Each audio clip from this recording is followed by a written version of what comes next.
Hi, I'm Angie Lembo. Today is Saturday, January 3rd, 2015.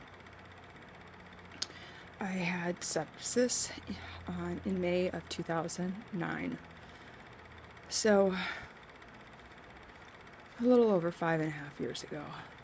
I'm finding that the further out I get, the harder it is to do things. Some may chalk it up to, oh, you're just getting older. But I live in an area with retirees, and I see 80-year-olds getting along, moving better than I do. I can do things in small amounts. So I may look normal. People may say, oh, you look great. Well, my insides, it's a little different. I just did some wall push-ups and some PT stretches, and almost had me in tears on number 20. Joints hurt.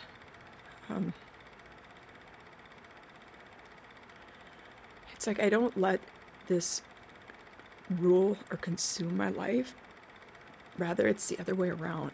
I have to work my life around it, which a lot of people do. But post-sepsis syndrome isn't recognized. We're getting there. We're trying. As part of the Sepsis Survivors Engagement Project, we just finished Tier 1, and that's identifying. And now we have a survey worldwide that anyone can take online. It will help. But this hurts so many people. Not just my sons, but me too.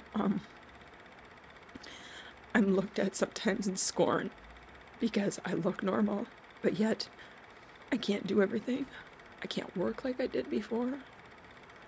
I'm constantly calling to make payment extensions. I never went through life having my electric shut off, ever. And it's happened 3 times since we've lived in California.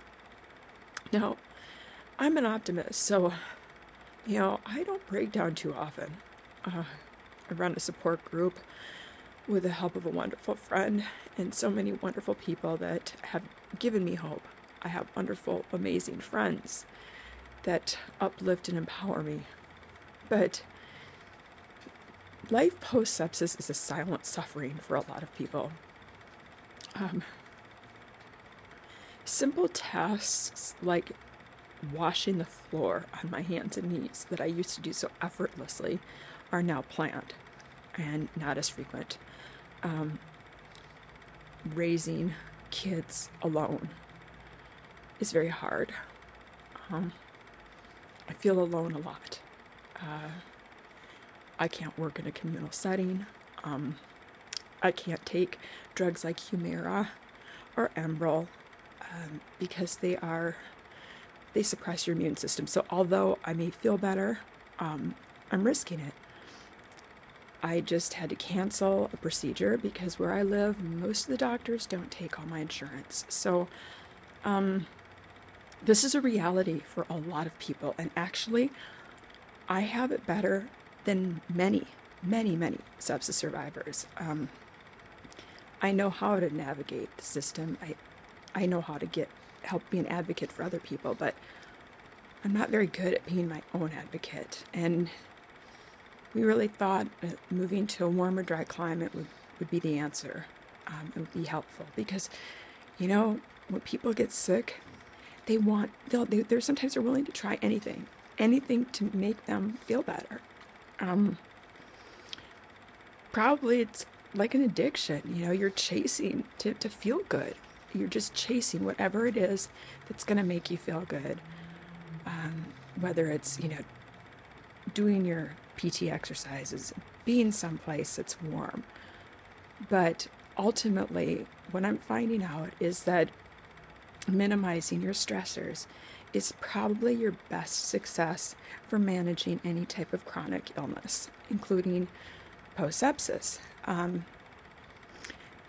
That is personally what I've experienced. So knocking down the list seeing what stressors you can eliminate. For me, it's, it always comes back to the financial stressor is the biggest one. Being disabled and raising 2 sons is not easy. And when I feel good, I can have great days. And when I don't, I'm in bed. So the point of this is just that I'm trying to be an advocate and a voice for people that maybe don't know how, afraid, embarrassed. Yeah, I'm embarrassed sometimes. I seriously thought about using the scooter at Walmart a couple weeks ago because I hurt so bad, but now I've learned I just lean on a cart. And this is from somebody who was an ice skater.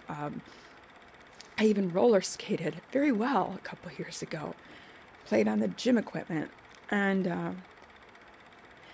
I'm still hopeful, but it really sucks. Really, really sucks. I want to be more active. I don't want to be the mom that has to lay in bed. I don't want to be the mom that's alone and struggling all the time.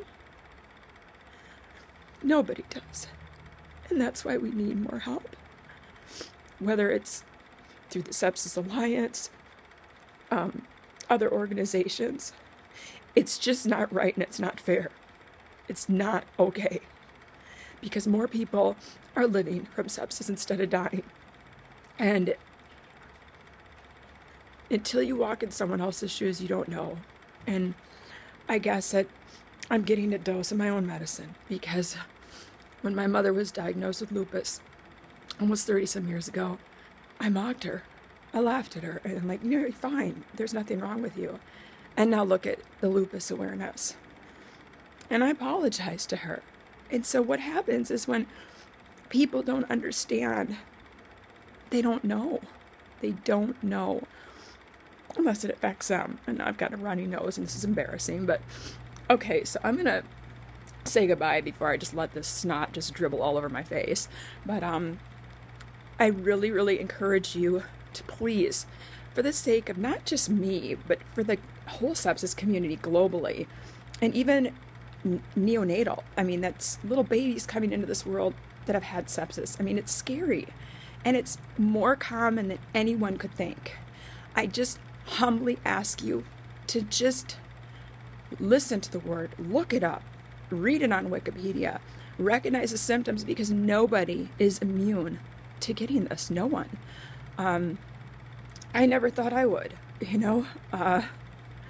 but I'm here. I guess I survived for a reason. I don't know, maybe to annoy people more, but so I encourage you to check it out. Again, if you're a survivor or a caregiver, there is support. We're on Facebook, and I can post the links later, but we do have a Facebook page, Sepsis Survivors Inc., and we're going to get this nonprofit going, because there's so many of us that need more support.